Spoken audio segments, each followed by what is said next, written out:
히브리서 11장입니다. 13절에서 16절 말씀 다 찾으셨으면 우리 합독합니다. 시작.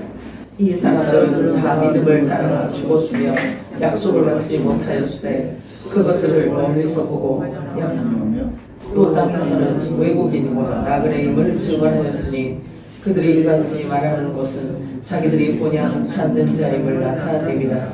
그들이 나온 바 본향을 생각하였더라면 돌아갈 기회가 있었으려니와 그들이 이제는 더 나은 본향을 사모하니 곧 하늘에 있는 것이라. 이러므로 하나님이 그들의 하나님이라 일컬음 받으시기를 부끄러워하지 아니하시고 그들을 위하여 한 성을 예비하셨느니라. 아멘. 마라나타 세 번 합니다. 마라나타, 마라나타, 마라나타. 아멘. 오늘도 성주님의 음성이 여러분들에게 들려지기를 축복합니다. 오늘 우리가 읽은 본문 말씀을 가지고 내 나라는 어디라는 제목으로 우리 함께 은혜를 나눠보도록 하겠습니다. 지난 26일 목요일 스위스 제네바에서 열린 미국과 이란의 3차 핵 협상이 소득 없이 끝나자마자 곧바로 이스라엘이 전격적으로 이란 수도 테헤란을 공습했습니다. 물론 미국도 관여한 것으로 알려지고 있어요. 그 어느 때보다 중동의 위기감이 다시 고조되고 있습니다. 이란의 보복 가능성에 대비해서 이스라엘도 국가 비상사태를 선포했고 또 이스라엘이 영공을 폐쇄하고 민간 항공기 경유를 금지했고 전국의 모든 사업장은 일시 폐쇄됐고 학교에는 휴교령이 내려졌습니다. 현재 미국은 중동 지역의 이라크 전쟁 이후에 최대 규모의 전력을 이렇게 전개해 놓은 상황이라고 합니다. 미군의 최첨단 전투기 등이 지금 배치되어 있는데요. 50% 미군 전력 자산 50%가 지금 다 나와서 있다고 해요. 그래서 반드시 전쟁은 있다라고 말합니다. 중동 전쟁의 일촉즉발의 위태로운 상황에 지금 우리가 놓여 있습니다. 이번 일로 인해서요, 이게 중동 전쟁으로 연결이 된다면 성경 말씀 성취되어지는 곳이 몇 군데 있어요. 제가 찾아서 여러분들에게 우리 함께 합독하도록 합니다. 마태복음 24장 22절 시작. 그들을 넘어지 아니하면 모든 육체가 구원을 얻지 못할 것이나 그러나 택하신 자들을 위하여 그날들을 감하시리라. 나팔절 성물들을 지금 놓고 예수님께서 이렇게 말씀하시는 거예요. 나팔절 성물들을 추수하시기 전에는 세계 3차 대전과 아마겟돈 전쟁은 없을 것을 말씀하시는 장면입니다. 사람 3분의 1이 죽는 국한된 지역을 지금 의미하고 있는 거예요. 또 계시록 9장 15절 우리 합독합니다. 시작. 네 천사가 모였으니 그들은 그 년 월 일시에 이르러 사람 3분의 1을 죽이기로 준비된 자들이더라. 자, 그 다음에 마태복음 27장 25절 합독합니다. 시작. 백성이 다 대답하여 이르되 그 피를 우리와 우리 자손에게 돌릴지어다. 이 말이 얼마나 무서운 이야기인지도 모르고요, 막 내뱉어요. 사람이 멍청하면 말도 이렇게 함부로 합니다. 한 번 내뱉어진 말은 주워 담을 수가 없습니다. 자기들이 예수님을 죽였으니까 예수님의 그 피의 대가를 우리와 우리 자손들에게 돌리소서 이렇게 이야기를 하는 겁니다. 무식하면 용감하다고. 하나님은 이 소리를 들으셨어요. 그리고 그대로 갚아주시려고 그 년, 월, 시가 이미 정해진 거예요. 자, 본문으로 돌아가 봅니다. 자, 오늘 우리가 읽은 본문은 매우 짧지만 깊은 말씀입니다. 그들은 막 이렇게 계속 3인칭을 사용하면서 표현하면서 이미 오래전에 앞서간 믿음의 선진들의 행보를 지금 가져다가 설명하고 있는 중입니다. 성경 66권으로 되어 있는데요. 원래 성경은 장과 절이 없습니다. 그런데 성경 히브리서 11장은 믿음의 장이라고 불리워집니다. 성경은 믿음의 장이라고 불려집니다. 근데 성경의 모든 절은 31,173절로 되어 있어요. 그런데 오늘 우리가 읽은 이 4절 가지고 성경 66권을 전부 다 설명할 수는 없어요.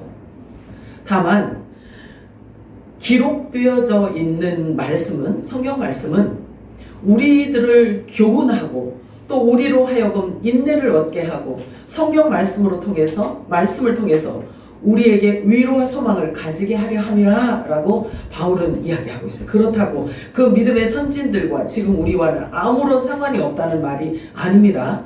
그들의 삶과 지금 우리의 삶은 연동되어져 있기 때문에 매우 관련이 깊습니다. 왜냐하면 하나님께서 당신 자신을 일컬어서 나는 죽은 자의 하나님이 아니라 산 자의 하나님이라고 말씀하시면서 나는 아브라함의 하나님이요 이삭의 하나님이요 야곱의 하나님이라고 말씀을 하셨어요. 그들은 지금 우리 눈에 보이지 않지만 하나님은 그들이 여전히 살아있는 존재로 보고 계신다는 거죠.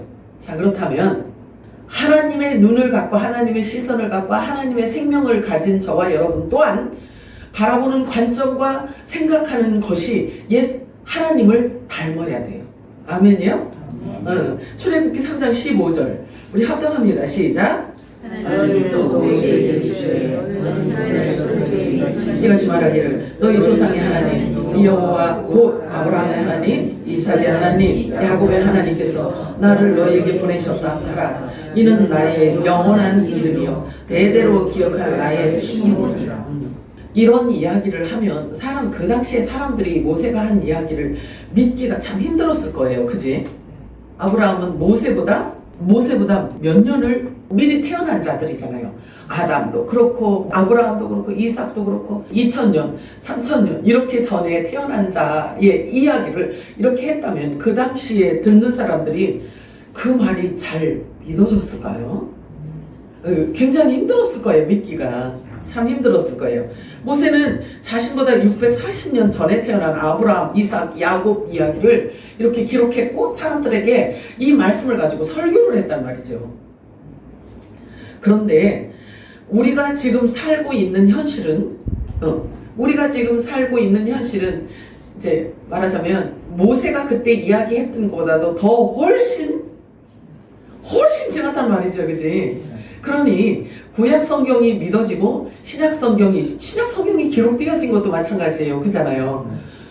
기록되어진 게 벌써 예수님 오신 지가 얼마나 됐어요?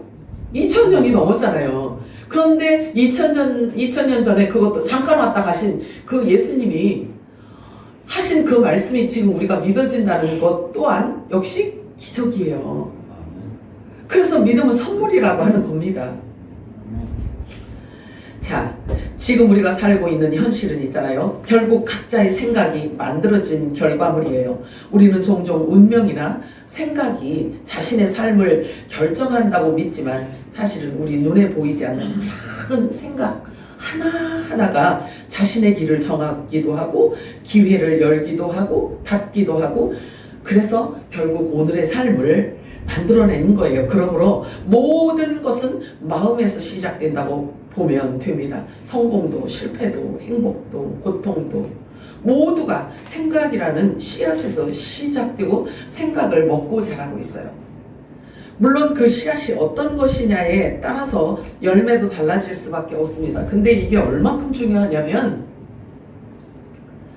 배나무가 아무리 시간이 오래 가고 좋은 영양분을 먹는다고 해서 배나무에서 사과가 열릴 수가 없어요. 사과나무를 아무리 영양을 많이 준다고 해서 사과나무에서 배 열매가 열릴 수가 없단 말이죠. 그렇기 때문에 생각하는 것도 마찬가지예요. 생각하는 것도 말하자면 소가 생각하는 것은 소가 생각할 수 있는 그 영역이 정해져 있어요. 그치? 응. 그리고 돼지가 생각하고 있는 영역이 있단 말이죠. 우리 사람도 마찬가지예요. 겉모습은 다 사람의 모양을 하고 있는 것 같지만 본질이 다 달라요. 본질이 다르기 때문에 그 다른 본질을 이야기하고 싶어서 하나님께서는 에덴 동산에 나무로 비유를 하셨단 말이죠.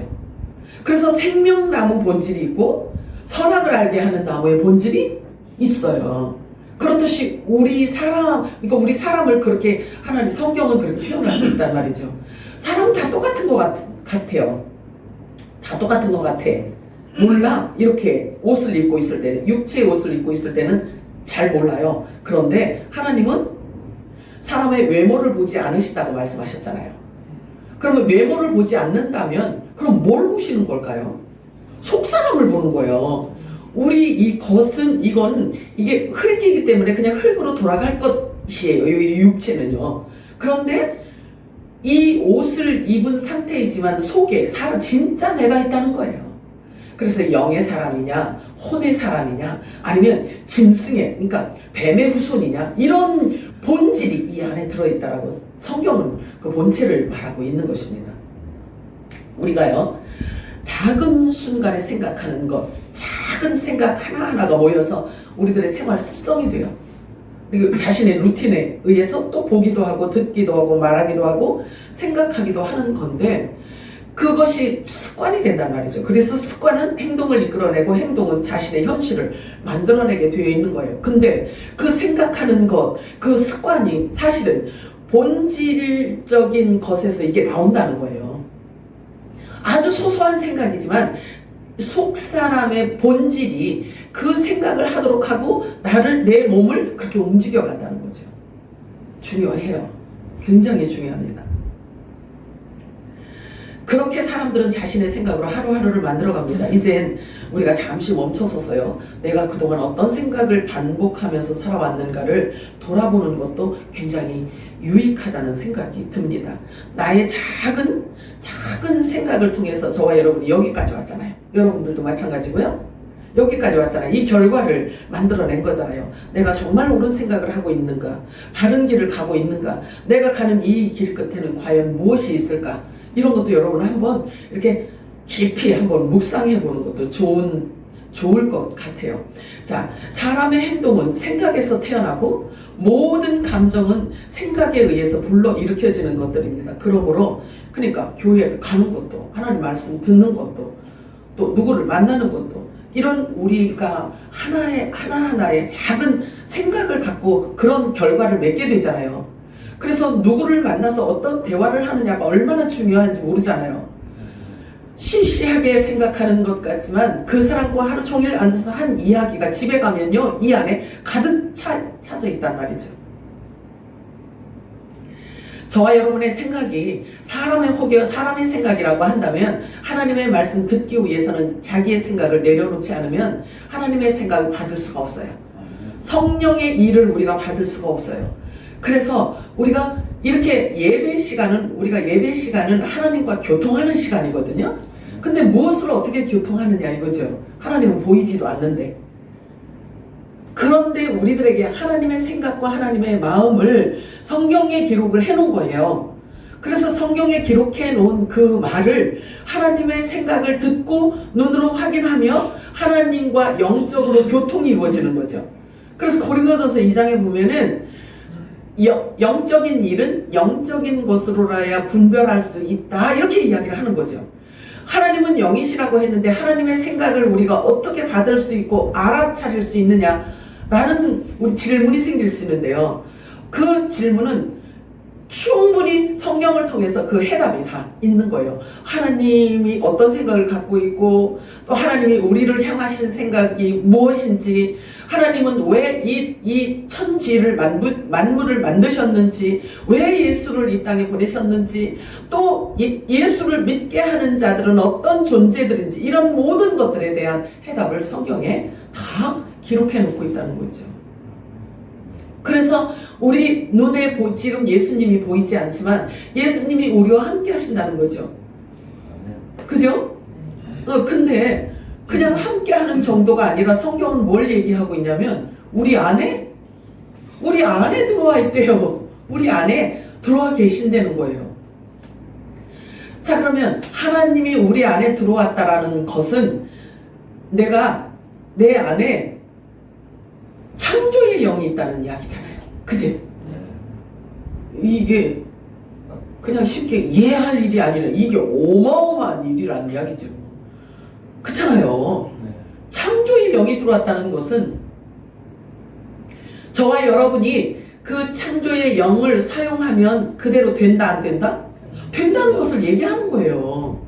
그래서 묻고 푸는 권세를 우리들에게 주셨다라고 말씀을 하시는 거예요. 뿐만 아니라 이 세상에 있는 사람들의 죄를 사하는 권세까지 우리들에게 주셨다라고 말씀하고 있어요.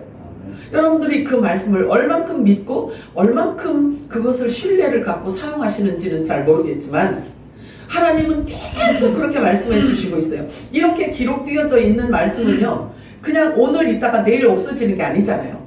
예수님께서 말씀하시기를 내가 한 말은, 내가 너희들에게 이른 말은 천지는 없어져도 내가 너희들에게 이른 말은 없어지지 않는데 1획도 없어지지 않는데요.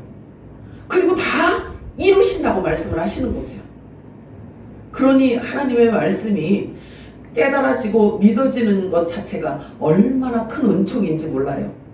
이것을 그냥 국어학적으로 그냥 하나의 다른 책하고 똑같은 책으로 읽고 보고 하면 소용이 없어요. 소용이. 사실 여러분들은 어떻게 생각하세요? 여러분 스스로가 자신을 아주 누구보다 가장 잘 안다고 생각하시나요? 아니면 복잡하고 머리 아픈데 그냥 그렇게 살다가 그냥 가지고 그렇게 생각하고 계신 분은 없겠지요. 사실 있잖아요. 내가 나를 가장 잘 아는 것 같지만 의외로 그렇지 않아요. 그렇지 않아요. 쉽게 예를 들어서 한 가지 예를 들어서 말씀을 드려볼까요? 여러분들이 밥 먹다가 여기 밥알이 붙었어. 그런데 밥알이 붙었는데 그 모습을 자기 스스로 볼 수 있어 없어? 못 보잖아요. 못 보잖아요. 쉽게 예를 들어서 말씀을 드리는 거예요. 저와 여러분이 어떤 존재인지에 대해서 가장 잘 아시는 분은 누굴까요? 생각해보세요. 하나님? 나를 낳으신 분이니까 나를 낳으신 분이 나에 대해서 가장 잘 알지 않겠어요? 그렇죠? 자, 야고보서 1장 23절에서 25절 우리 합독합니다. 시작. 누구든지 말씀을 듣고 행하지 그는 거울로 자기 생기를 제 자신을 보고서 그 모습의 일을 곧 잊어버리니와 자유롭게 하는 온전한 율법을 들여다보고 있는 자는 그 잊어버리는 자가 아니요 실천하는 자니 이 사람은 그 행하는 일에 복을 받으리라. 굉장히 중요한 말씀이에요. 하나님의 말씀을 듣는 게 중요한 게 아니라 그 말씀이 내게 와서 육신이 되어서 그 말씀이 나를 끌어가도록 되어져야지만 진짜 복 있는 자요, 그 진짜 복음의 아들들이라고 지금 우리들에게 가르쳐주고 있는 거예요. 제가 한 가지 또 질문을 할 게 있어요. 바로 답변해 주시기 바래요. 여러분의 생명이 여러분 자신 거라고 생각하시면 손 들어보세요. 내가 태어나고 싶어서 태어난 것도 아니고 어쩌다 우연히, 그리고 어디로부터 왔는지 모르니까 그냥 되는 대로 이 땅에 살다가 그냥 어디에서 왔는지도 모르고 내가 누군지도 모르고, 그러면 그렇게 살아도 된다고 생각하는 사람 손들어. 아니면 이 만물이 창조되기도 전부터 철저하게 계획되어지고 설계된 예수님 안에 있던 영원한 생명으로 존재했던 영의 생명이었다라고 생각하고 신뢰하고 믿는 사람 손들어. 사실은 내 생명도 실은 내가 주인이 아니에요. 내 생명도 주인이 내가 아닙니다. 고린도전서 6장 19절 20절 합독합니다. 시작. 너희 몸은 너희가 하늘을 받았다. 너희 생명의 전쟁이 있는 줄을 알지 못하는데 너희는 너희 자신의 것이라 값으로 되었으니 그런즉 너희 몸은 하나님께 영광을 돌리라. 하나님께 영광 돌리기 위한 몸인 거예요. 하나님께서 우리를 값으로 사셨다고 말씀하십니다. 무슨 값으로 샀을까요? 무슨 값으로 우리를 샀을까요? 예수님이 십자가에서, 하나님 자신이 십자가에서 죽으신 그 피값으로 우리를 사셨다라고 말씀하셔요. 자, 영의 아버지, 나를 낳으신 친아버지가 말씀하셔요. 나를 낳으셨다면 나의 친아버지잖아요. 믿으시나요? 너는 내 친아들이다 라고, 나를 낳으신 분이 우리에게 그렇게 말씀하셔요. 너는 내 친아들이다. 나의 독생자 예수 그리스도 안에 있던 본래 나의 소유였다라고 말씀을 하시니라. 그 말씀이 믿어지시나요? 아멘. 우연히 어쩌다 태어난 자들이 아니에요. 우리는. 그리고 고아도 아닙니다. 사생아도 아닙니다. 너희는 내가 낳았다 라고 하나님께서 직접 우리의 친아버지이심을 밝혀주고 계십니다. 하나님은 영이셔요. 그리고 빛이시라고 말씀하십니다. 그렇다면 저와 여러분 역시도 빛의 아들이요, 영의 아들인 거예요. 그래서 영의 생명을 가진 존재들인 것입니다. 빌립보서 3장 20절에 보니까요, 우리의 시민권은 하늘에 있는지라 거기로부터 오시는 주 예수 그리스도를 기다린다. 예수님이 두 번째 오시는 그 예수님을 기다린다는 거예요. 왜냐하면 이 땅이 내 본향이 아니기 때문에 그러는 거죠. 데살로니가전서 5장 4절에서 9절 합동합니다. 시작. 얘들아 너희는 어둠에 있지 아니하매 그날이 도둑같이 너희에게 임하지 못하리니 너희는 다 같이 하나님을 맞이하리라. 우리가 밤이나 어둠에 속하지 아니하매 그러므로 우리는 다른 우리가 질투하지 말고 오직 정신을 차리라. 하나님이 우리를 세우심은 무엇임에 집에 하시며 오직 우리 주 예수 그리스도로 말미암아 구원을 받게 하심이라.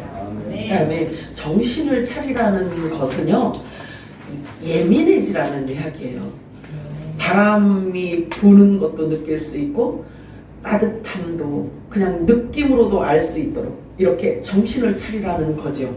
그래서 만물의 움직임과 그리고 역사 가운데 움직여지는 이 모든 것들을 보면서 하나님의 시간표를 깨닫고 알라라는 그런 말씀인 것입니다. 어디에서 왔고 왜 살며 우리가 어디로 가는지를 분명하게 안다면 삶이 달라질 수밖에 없어요. 어떤 문학의 대가가 이런 말을 했어요. 첫째, 사람 안에는 무엇이 있는가? 이렇게 질문한 거예요. 평생 질문한 거예요. 두 번째, 사람에게 허락되지 않은 것은 무엇일까? 세 번째, 사람은 무엇으로 사는가? 이 질문은요, 그 사상가가 생애 마지막까지 자기 스스로에게 던졌던 아주 처절한 화두였어요. 사실은 오늘을 살아가는 모든 사람들에게도 반드시 마주해야 할 거울이기도 하다는 생각을 제가 하게 되었어요. 솔직히 어디 이 세 가지 질문뿐이겠어요. 매일매일의 삶이 다 질문투성이라고 해도 과언이 아닙니다. 저 사람을 만날까 말까 이런 거. 그러나 분명하게 정체성이 확립되고 본질을 알게 되면 그 외의 부수적인 것들에 대해서는요, 있어도 그만 없어도 그만 그렇게 큰 충격을 받지 않아요. 19세기 문학의 거장 톨스토이가 하는 얘기예요. 평생 그토록 알고 싶어 했던 이 세 가지 질문에 대해서 우리 샘물교회 성도들은 이미 그 해답을 다 알고 있다 없다? 있다지요. 사람 안에는 무엇이 있는가? 사람에게 허락되지 않은 것은 무엇인가? 사람은 무엇으로 사는가? 이 사람이라는 거에 대해서 그렇게 고민을 했다는 거죠. 일생에 있어서 고민을 했다는 거예요. 근데 이 톨스토이도 믿음이 굉장히 좋은 사람이에요. 그런데 그 해답을 평생 갖고 있었다라고 이야기를 해요. 자, 그러면 사람 안에는 무엇이 있나요? 성경에서 우리가 해답을 얻을 수가 있잖아요. 그치? 사람 안에는 뭐가 있어요? 우리 안에는 뭐가 있어요? 영이 있잖아요. 왜냐면 우리가 영의 생명이니까 그런 거잖아요. 그치? 우리를 낳으신 분이 누구야? 하나님이시잖아. 하나님은 영이시기 때문에. 그렇죠. 우리 안에는 영이 있어요. 근데 그 영이 무슨 무슨 일을 하시는지 아셔야지. 무슨 일을 하셔요?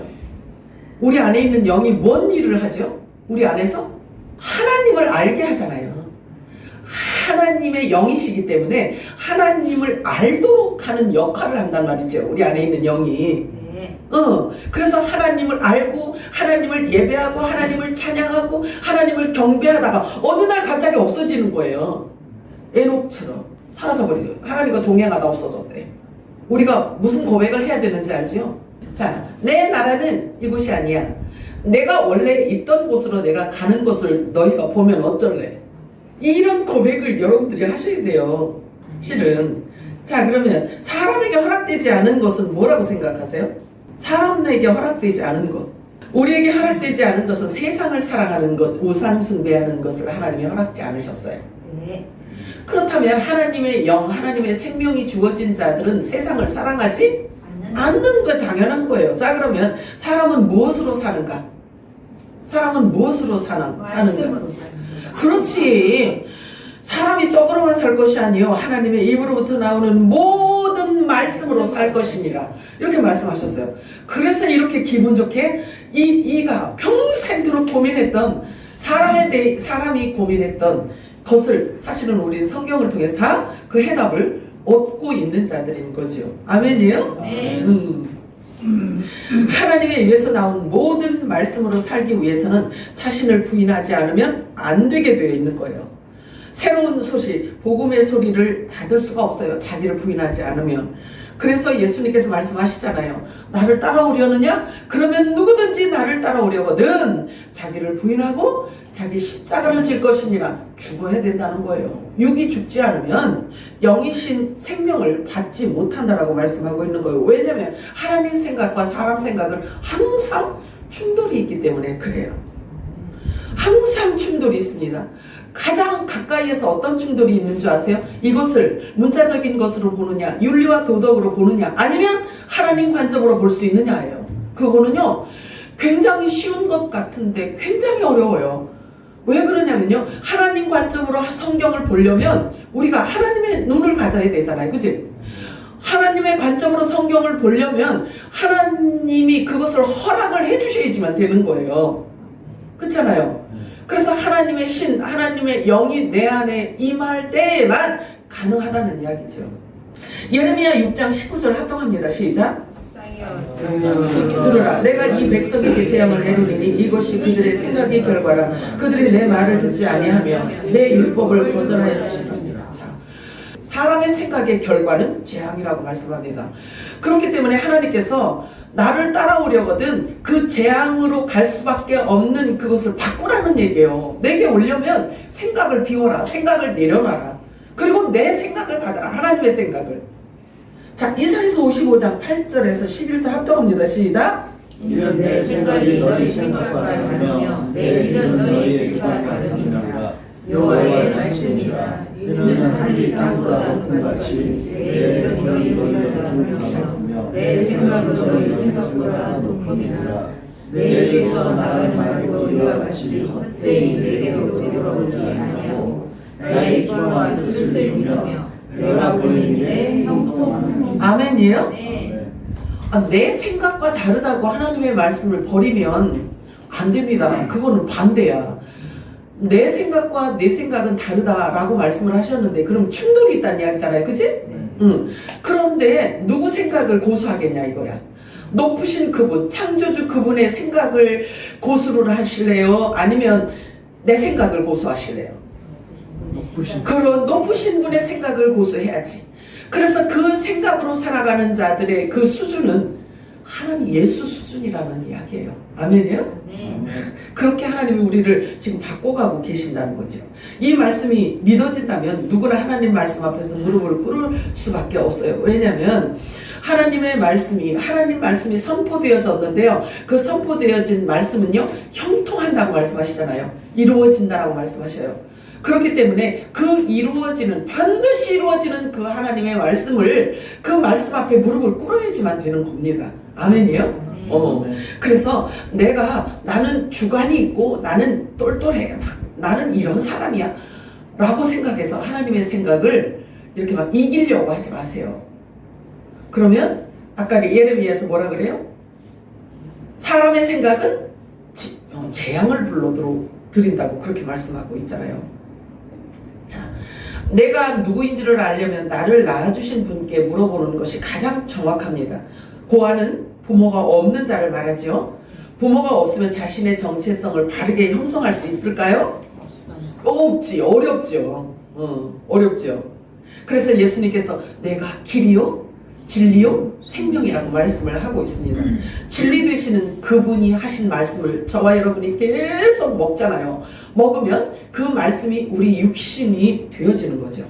그래서 그 길로, 그 옳은 길로 진리 가운데 가게 되는 겁니다. 성경 말씀에 진리라는 말이 여러분들이 어떻게 들려지는지는 모르겠지만 진리를 전하기 위해서 예수님이 오셔서 죽으신 거예요. 반드시 이 진리에 대해서는 알아야 된다는 결론인 거죠. 자, 사생자는요, 혼외 자식을 말하잖아요. 우리는 고아도 영적 사생아도 아니에요. 하나님께서 직접 말씀하시기를 우리를 친자식이라고 말씀하기 때문에 그렇습니다. 하나님이 낳으셨다고 말씀을 하셔요. 믿으셔요? 지금은 그것이 잘 이해되지 않지만 우리가 고아가 아니라는 사실을 이제 곧 드러나게 될 겁니다. 왜냐면요, 내가 있던 곳으로 가는 것을 너희가 보게 될 것이다. 이 고백을 여러분들이 자주 하시기 바랍니다. 그러면 그 말을 알아듣는 자들이 그렇게 많지 않을 거예요. 그렇게 말하면 이 말을 들은 자들 외에는 그 말이 뭘 의미하는지 잘 모를 거예요. 그러나 외쳐놓기 바래요. 많이 외쳐놓으시면 아버지가 아들을 데려가신 뒤에 그들이 실종 신고를 안 내요. 걔들 아버지가 데려갔구나. 그렇게 생각을 하게 되어 있죠. 자, 요한복음 14장 1절에서 3절 읽고요. 그 다음에 18절 합독합니다. 시작. 너희는 마음에 근심하지 말라. 하나님을 믿으니 또 나를 믿으라. 내 아버지 집에 거할 곳이 많도다. 너희에게 일렀으리라. 내가 너희를 위하여 거처를 예비하러 가노니 가서 너희를 위하여 거처를 예비하여 내가 다시 와서 너희를 내게로 영접하여 나 있는 곳에 너희도 있게 하리라. 내가 너희를 고와 같이 보내두지 아니하고 너희에게로 오리라. 아멘. 저와 여러분이 고아가 아니라는 사실을 세상에 전하는 그 때는 언제냐면 예수님이 두 번째 오실 때예요. 그 두 번째 오실 때 아버지가 아들을 데려갔구나 라고 사람들이 알게 될 겁니다. 지금은 그 이야기하면 사람들이 우리를 이상한 사람 취급을 할 수밖에 없죠. 왜? 자기들이 못 알아들으니까. 자, 그런데 사생아는요 매우 위험해요. 사생아는 굉장히 위험합니다. 왜냐하면 하나님으로부터 난 자가 아니기 때문에 위험한 거예요. 자, 호세아 선지자는 이렇게 말하고 있어요. 5장 7절 합독합니다. 시작. 그들의 왕의 정죄를 지키지 아니하고 사생활을 하였으니 그러므로 세상이 그들과 그 기업을 함께 섞이리로다. 무슨 얘기인지 아세요? 하나님이 낳은 자가 아니잖아요. 그치? 그래서 정조를 지키지 않고 세상을 사랑하고 우상을 사랑하다가 우상으로부터 낳은 사생아가 있대요. 근데 그 사생아는요, 이게 세 달이 그들과 그 기업을 함께 삼키려다 이 이야기는요, 그가 태어난 지 한 달이라는 기간 안에 그들을 완전히 멸절시킨다라고 이야기를 하는 거예요. 근데 하나님께로부터 난 자들은 영원 삶이 주어졌잖아요. 이렇게 정조를 지킨 사생아를 낳았는데 이 사생아는 하나님 나라에 갈 수가 있다 없다? 없어요. 하나님을 떠나서 우상 숭배의 사생아를 낳으면 천국에 갈 수가 없어요. 삼켜버린다는 거죠.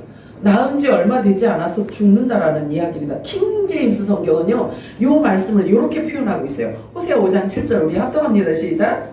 그들이 주를 이는 그들이 타고 아이들을 낳았으리라. 이제 한 달이 그들의 목과 더불어 그들을 삼키리라. 바로 멸절당한다라고 이야기를 하는 겁니다. 자, 선지자 모세는요 사생아를 이렇게 말하고 있어요. 신명기 23장 2절 시작.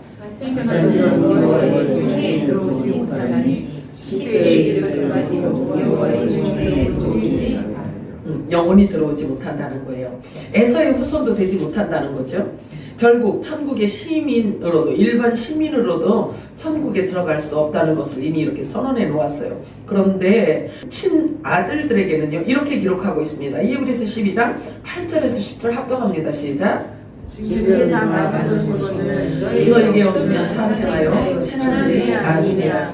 또 우리 육신의 아버지가 우리를 징계하여도 공경하였거든 하물며 모든 영의 아버지께 더욱 복종하여 살려 하지 않겠느냐. 우리의 유익을 위하여 그의 거룩하심에 참여하게 하시느니라. 이해가 되시나요? 이 히브리어에 보면 토브라는 단어가 있어요. 토브. 그런데 그 토브라는 그 글씨 자체가 고대 상형 문자 안에 보면은 어떤 모양을 하고 있냐면 질그릇 안에 진리를 품고 있는 이런 상형 문자를 갖고 있어요. 그래서 이 말씀이 뭘 얘기하냐면 하나님이 창조하시고 보시기에 좋았더라 이렇게 말씀하시잖아요. 창세기 보면 하나님이 작품을 만들어 놓고 보시기에 좋았더라 이렇게 말씀하시잖아요. 이 좋았더라라는 표현을 그렇게 토브라고 사용을 해요. 자, 그렇다면 저와 여러분은 우리는 질그릇이란 말이죠. 그러면 이 질그릇 안에 보배가 되시는 예수 그리스도를 담았어요. 보배가 되는 진리의 질그릇, 그러니까 질그릇 안에 보배가 담겨져 있는 거죠.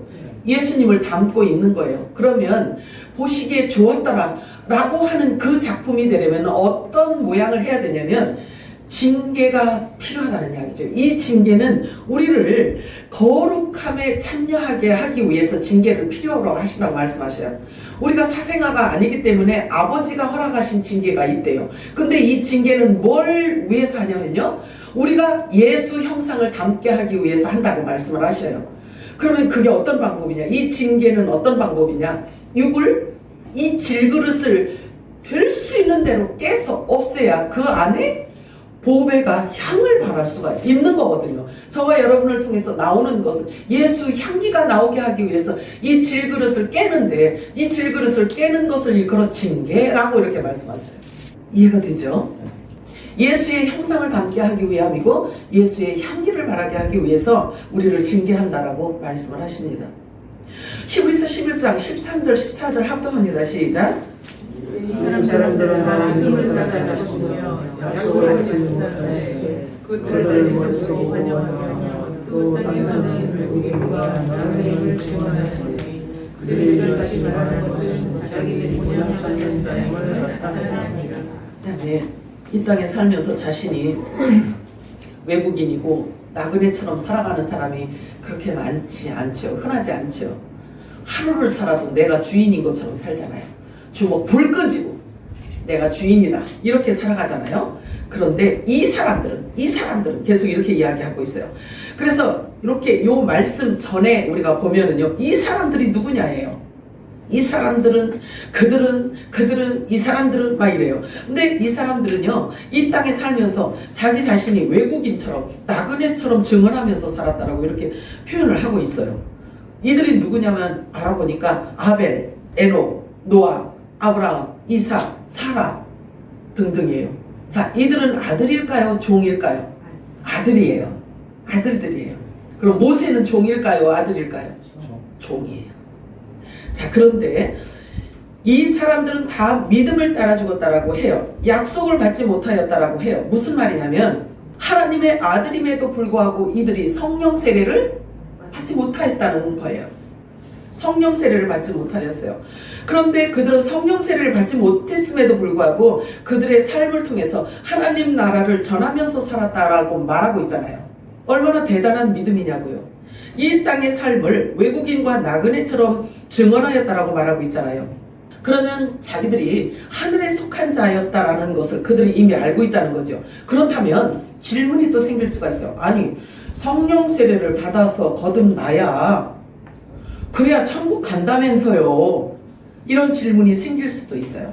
그런데 그럼 그 해답이 성경에 있을까 없을까? 있죠. 그렇죠. 그대로 성령 세례를 받지 않고는 하나님의 아들이라고 말할 수가 없어요. 그리고 부활할 수가 없어요. 아들로 존재할 수가 없는 겁니다. 그래서 이들에게 약속된 성령의 인침은 예수님이 오셔야지만, 오순절이 예수님 오신 후에 생겼잖아요. 그죠? 그러면 성령은 언제 오셨어요? 오순절에 오셨잖아요. 그러면 예수님 오시기 전에 4,000년이라는 기간 안에 그 구약 시간 속에도 하나님의 아들들이 있었다 없었다? 있었죠. 그런데 이 아들들이 오순절에 임하신 그 성령 세례를 받아야 이들이 부활의 몸을 입고 이들이 하나님의 아들이라 명칭을 받을 수가 있는데, 이 4,000년 동안 사람으로 왔다가 죽은 그들이 성령 세례를 받지 못하고 죽었으니 도대체 그들을 어떻게 하냐 이거예요. 어떻게 해? 이게 큰 문제잖아요. 그런데 하나님은 그것을 큰 문제로 보지 않으셔요. 이미 하나님은 계획을 해 놓으셨기 때문에 그렇습니다. 우린 사람의 생각 갖고는 이해하기 어려워요.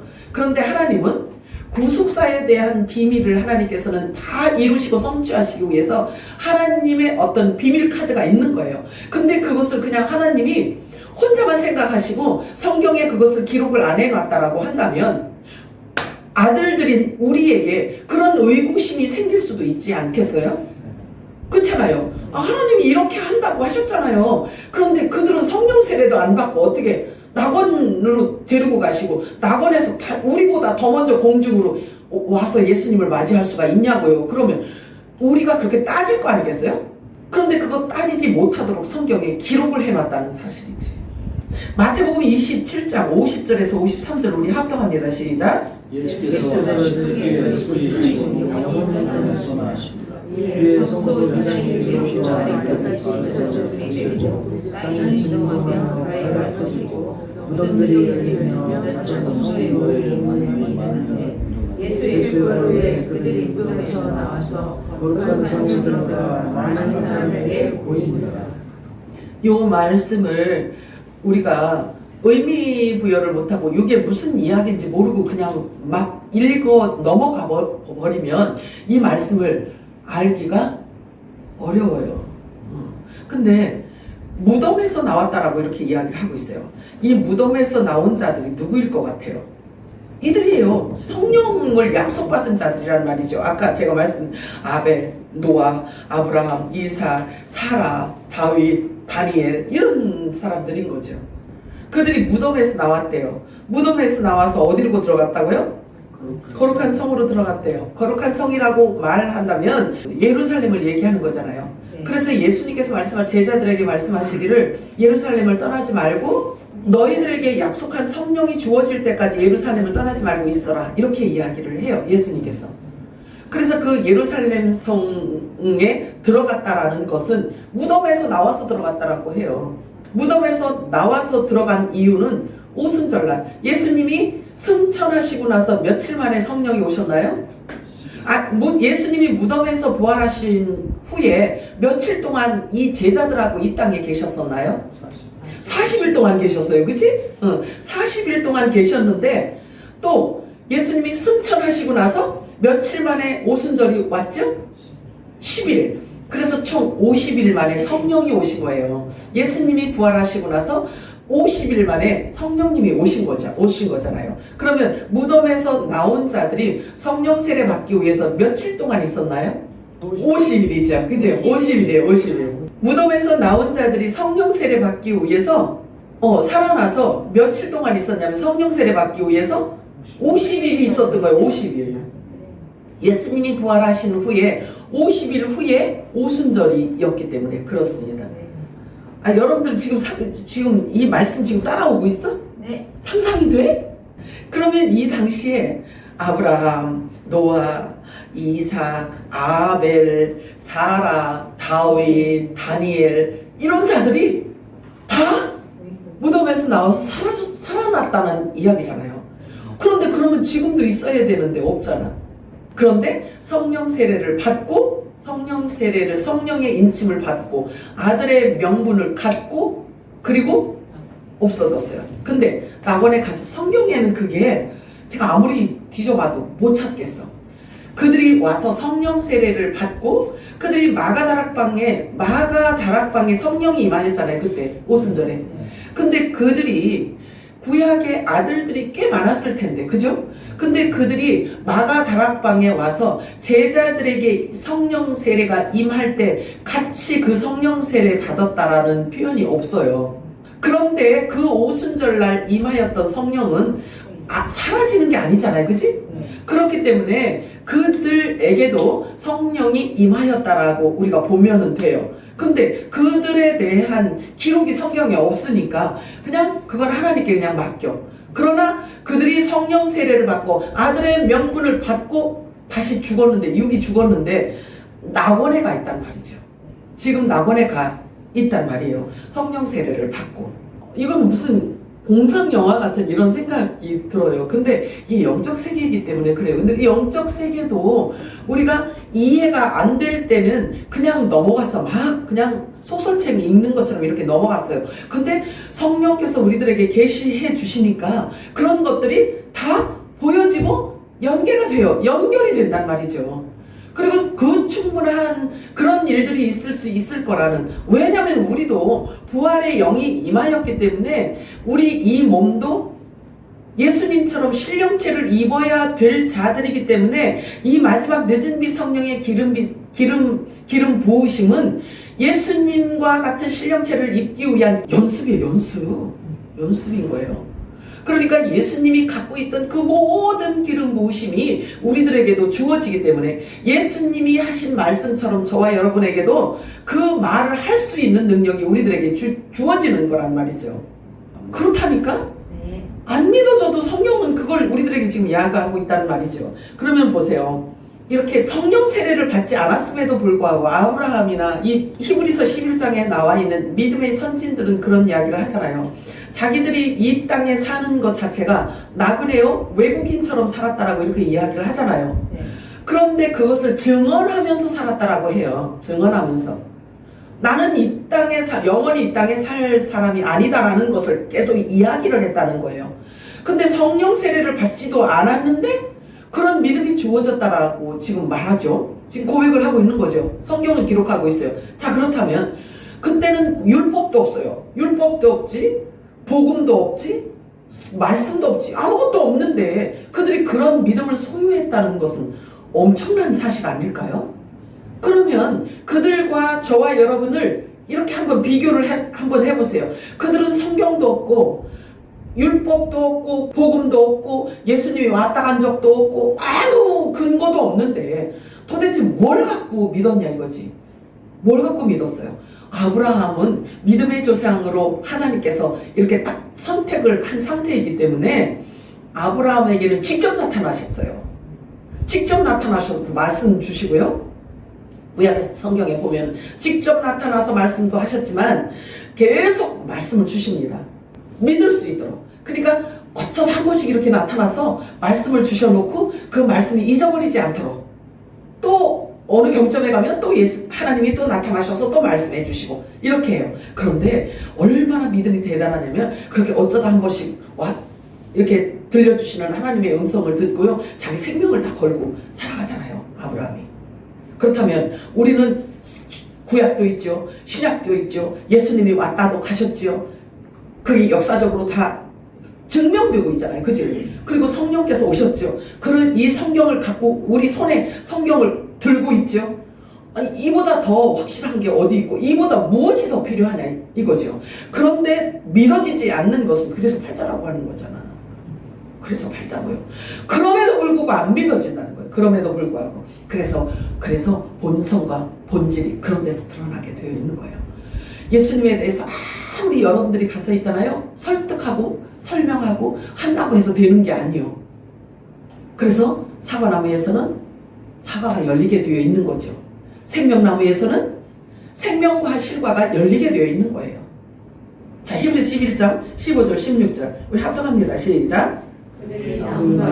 본향을 생각하였더라면 돌아갈 기회가 있었으려니와 그들이 이제는 더 나은 본향을 사모하니 곧 하늘에 있는 것이라. 이러므로 하나님이 그들의 하나님이라 일컬음을 받으심을 부끄러워하지 아니하시고 그들을 위하여 한 성을 예비하셨느니라. 아멘.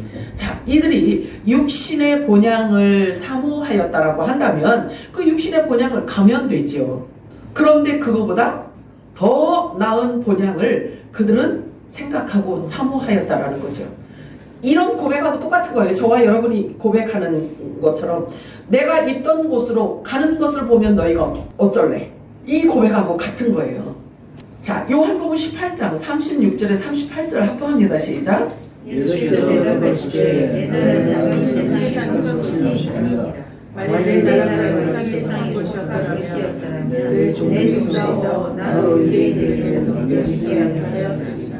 이제 내 나는 여기에 속한 것이 아니라 빌라도에 대해 그는 더 왕이 아니냐. 예수께서 대답하시되 내 말을 하시기가 왕이 내가 이를 위하여 태어났으며 이를 위하여 세상에 왔으며 곧 진리에 대하여 전선하냐 하노라. 물론 진리에 속한 자는 내 음성을 듣는 것이니 빌라도가 이르되 진리가 무엇이냐 하더라. 지금 아버지가 많은 생각을 지금 주시는데 이거를 이렇게 정돈해서 이야기를 지금 못하겠어. 다만 지금 이제 아버지가 주시는 말씀이 지금 무슨 음성을 주시냐면요. 여러분들이 이 말씀이 정말 필요해서 주셨다라고 말씀을 하시네요. 이 말씀이 너무 필요해서 여러분들에게 주셨다라고 말씀하셔요. 그러면 이 말씀을 계속해서 우리들에게 주시고 우리들이 들어야 되는 이유는 뭐냐면요. 세상의 것에 우리가 매여 있지 말라는 것을 지금 말씀하고 있는 거예요. 주님이 지금 그러시는 것 같아요. 내 나라 그리고 내가 있던 곳, 내 본향, 내가 영원히 살 그곳 이것을 여러분들이 생각을 많이 하라는 거예요. 생각을 많이 하라고 그러시는 것 같아요. 내 나라는 이 세상이 아니라 나는 하늘의 진리를 전하러 왔다. 예수님께서 그렇게 말씀하셔요. 나는 이 땅의 사람이 아니다. 이 세상이 내 나라가 아니다. 나는 하늘의 진리를 전하러 왔다. 그러나 이 세상에 속한 자는 진리를 모르잖아요. 진리를 몰라요. 예수님이 오셨는데 예수님을 따르는 자가 있고 예수님이 하는 말을 듣는 자가 있고 그 말을 믿는 자가 따로 있다는 거예요. 그것은 하늘에 속한 자들이 자기가 들어야 할 말씀을 들었기 때문에 믿는 거죠. 그리고 그 말씀을 받는 거죠. 아무나 다 받는 게 아니라 지금 그걸 구분하고 계시다는 거예요. 하나님. 그걸 지금 구분하고 분리하고 계시다라고 말씀하시는 거예요. 진리를 모르면 예수를 알 수가 없잖아요. 그래서 우리가 반드시 알아야 되는 것은 진리입니다. 진리는요, 예수님이 오셔서 하신 모든 말이에요. 근데 그 예수님이 한 그 모든 말이 뭐냐 이거지. 그것을 딱 간추려서 진리가 뭐냐라고 하면 뭐라고 할 거예요? 자, 예수님이 제자들을 택하신 것을 한번 보세요. 그 당시에 오셨을 때 헤롯 성전이 굉장히 화려했어. 그리고 그곳에 유대교의 종교 지도자들이 그 화려함은 말로 표현할 수가 없잖아요. 그지? 근데 예수님께서 오셔서 그 헤롯 성전에 가서 그 화려한 종교 지도자들을 선택해서 제자로 삼지 않으셨어.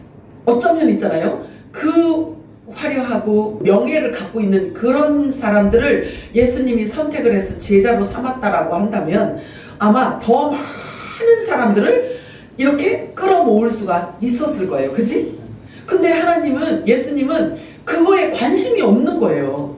세상의 명예, 또 스펙, 화려함, 유명함, 이런 것들이 예수님에게는 관심이 없어. 예수님하고 관계가 없는 거예요. 관계가 없어. 그러면 예수님 재림 때는 어떨까요? 예수님 재림 때는 한번 우리가 유추해 보는 거예요. 예수님 재림 때는 어떨까요? 요한복음 18장 요 말씀 보세요. 내 나라는 이 세상에 속한 것이 아니다라는 이 고백이 이제 곧 예수님과 한 몸으로 붙어 있는 자들이 해야 하는 이 고백이란 말이죠. 그렇다라고 한다면 이 땅이 내 나라가 아니다라고 생각하고 나그네처럼 또 외국인처럼 살아가는 사람이 막 스펙 쌓기 위해서 막 명예를 얻기 위해서 막 권세를 얻기 위해서 그렇게 하겠냐고요. 그냥 놓고 갈 건데. 그잖아요. 이 마지막 때도 마찬가지인 거예요. 마지막 때도 초라해 보이고 흠모할 것이 없어 보이고 하나님께서 그렇게 그런 복음의 공동체를 모아놓고 신령한 말씀으로 우리들에게 입혀주시고 하나님의 전신갑주를 입혀주고 계신다라고 저는 생각을 해요. 당시 유대인들도 마찬가지잖아요. 예수님이 얼마나 초라했으면 그 예수님이 하는 말, 그렇게 엄청난 신만이, 하나님만이 하실 수 있는 그런 많은 기적들을 베풀었음에도 불구하고 그들이 보기에 예수님이 얼마나 초라했으면 예수님이 행하시는 그 모든 것조차도 다 무시하고 그리고 예수님을 그렇게 홀대하고 결국 십자가에 죽이기까지 했겠냐고요. 얼마나 우습게 보였으면. 어쩌면 마지막 때도 그럴 것 같은 생각이 들어요. 정말 사람이 흠모할 것이 갖고 있지 않고 마지막 때도 그럴 것 같아요. 그럴 수밖에 없는 게 뭐냐면요, 세상에서 발을 띈 상태에서 살아가기 때문에 그럴 수밖에 없다고 생각을 해요. 예수님은 세상에 속한 자에 의해서 하늘에 속하였다는 이유로 죽으셨어요. 왜냐하면 하늘에 속하였기 때문에 하늘의 언어를 계속 사용했잖아요. 예수님께서 하신 모든 말씀을 다 하늘의 언어란 말이에요. 그래서 예수님이 하신 비유는요, 다 풀어야 돼. 다 풀어서 이야기를 해줘야 뭘 의미하는지를 알 수가 있단 말이죠. 근데 그 모든 것을 전부 다 윤리와 도덕으로, 육신으로 다 받아먹고 있으니 얼마나 이게 기가 막힌 일이냐고요. 진리에 무지한 이 지구 땅에 진리의 빛을 비췄더니 완전 충격 자체였잖아요. 그래서 예수님을 죽이잖아요. 어둠은 빛을 감당하지 못해요. 본질은 절대로 바뀌지 않기 때문에 그렇습니다. 어둠은 자신들이 어디에서 와서 왜 살며 어디로 가는지를 몰라요. 우리는 이 지구 땅에 살고 있지만 내 나라의 삶의 원리를 알아야 돼요. 알아야 됩니다. 마태복음 23장 8절에서 10절 합당합니다. 시작.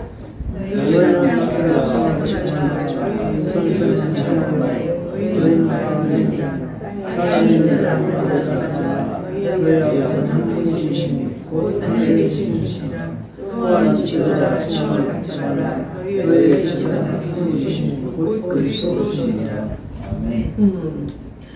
여러분들이 최대한 하나님의 말씀을 읽잖아요. 그러면 여러분들이 갖고 있는 생각을 하나님의 말씀으로 자꾸 만들어 가시기 바래요. 말씀으로 계속 여러분들이 바꿔가시기 바랍니다. 여러분들의 생각을 내려놓고 내 생각하고 자꾸 충돌이 있다 라고 생각이 들면 그걸 내려놓고 높으신 그분의 생각으로 담으세요. 그렇게 되면 어떤 일이 일어나냐면 예수의 형상화 되어가는 거예요. 그래서 예수님처럼, 예수님 닮은 사람처럼 예수님과 같은 말을, 그 언어를 사용할 수 있게 되는 거예요. 여기 보니까 선생도, 아버지도, 지도자도 오직 하나님 한 분이라고 말씀하고 있어요. 우리는 모두 형제라고 말씀하십니다. 그 가운데서도요, 형제들 가운데서도요, 큰 자가 있고 작은 자가 있을 수 있잖아요. 그치? 하나님 나라의 원리야. 하나님 나라의 기준이고 원리가 뭐냐면 큰 자는 작은 자를 섬겨야 된대요. 여러분 자신이 하나님께 받은 은혜가 많다고 생각하신다면 작은 자를 섬기시기 바랍니다. 이게 하나님 나라의 원리라니까요. 자, 마태복음 23장 11절에서 14절 합동합니다. 시작. 너희의 큰 자는 너희를 숨기는 자가 되어야 하리라. 누구든지 자기를 높이는 자는 낮아지고 누구든지 자기를 낮춘 자는 높아지리라. 화에 있을지도 외식하는 사람과 바리새인들이여, 너희는 천국문을 선을 갖고 닫고 너희도 들어가지 않고 들어가는 자도 들어가지 못하게 하는구나. 이스라엘 소유하과 바리새인들아, 너희에게 화가 있으며 이는 너희들이 가운데서 남들에게 보이고자 윤리게 기도하기 때문이다. 그러므로 너희는 더 심판을 받을 거야. 이것도 굉장히 중요한 말씀이에요. 우리 지금 원래 최종 목적이 뭐예요? 구원받는 거잖아요. 그치? 구원받는 거잖아요. 그런데 열심히 교회를 다녔는데요, 여기 그런 사람이 있다는 거예요. 천국 가고 싶어서 교회 왔더니, 이걸 지금 현대 버전으로 얘기를 하는 거예요. 천국 가고 싶어서 교회를 왔는데 천국 가지 못하는 자가 자기도 천국을 못 가면서 천국 가려고 교회에 온 사람도 천국을 못 가게 한다는 거예요. 천국을 못 가게 한대요.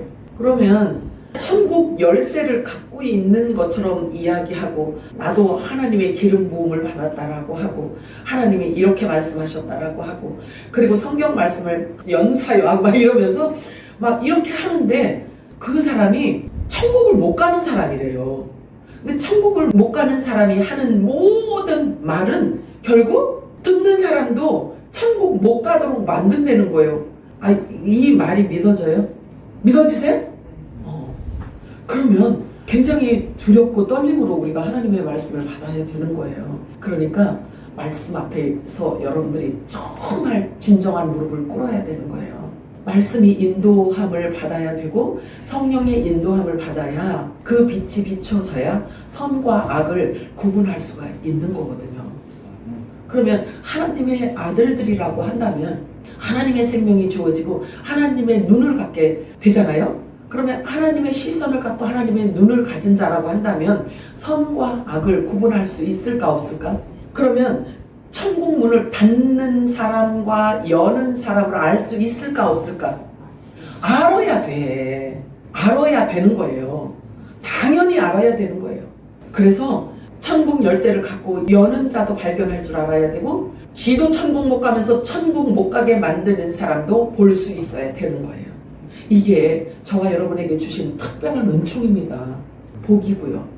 우리의 시민권은 하늘에 있는지라 외국인과 나그네임을 여러분들 기억하시며 내 나라를 많이 증언하시기 바랍니다. 여러분들이 영원히 살 크고, 주님 이제 아버지가 아들들을 데려가서 살게 될 그곳 여러분들이 마음으로 기억하시고 많이 되뇌이고 많이 읊조리고 여러분들이 많이 자랑하시고, 그래서 여러분들이 가서 살 그 나라가 여러분 생각 속에 가득 채워지기를 주님의 이름으로 축복합니다. 아멘. 사랑하는 풍성하신 하나님 아버지, 은혜와 사랑을 참으로 감사드립니다.